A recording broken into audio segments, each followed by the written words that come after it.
প্রথম আমি কোনো অনুষ্ঠানেও ক্যামেরা হাতে নিয়েছি। আসলে আমরা মেয়েরা অনেক কিছুই পারি, আবার অনেক কিছুই পারি না। অনেক বাধা বিঘ্নতা থাকে আমাদের মধ্যে। আমাদের মেয়েদেরকে অনেক সময় যখনই আমরা একবার আগাই কিন্তু আমাদেরকে পিছিয়ে দেওয়া হয়। তাই জীবনের সাথে যুদ্ধ করে আজকে আমি এই পর্যায়ে। আমার প্রতিটা পদক্ষেপ অনেক কষ্টের ছিল। আমার ছোট ভাই ফয়সাল আমাকে বিএসএফে জয়েন করেছিল এবং ফয়সালের সহযোগিতায় আমি আজকে এত দূরে আসছি। আমি যতটুকু এখানে যাই একমাত্র আমার সবকিছুর জন্য অবদান ফয়সালের।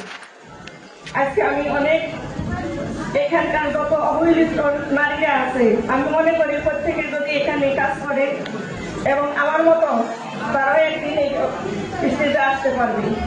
সমাজে আমরা কেউ অবহেলিত না, কিন্তু কিছু মানুষ আমাদেরকে অবহেলিত করে রাখে। সেই অবহেলাকে অবজ্ঞা করে যদি আমরা পথ করতে পারি, নিজেকে প্রমাণ করতে পারি, তাইলে হয়তো আমরা সমাজের কাছে অনেক মূল্যবান হবো।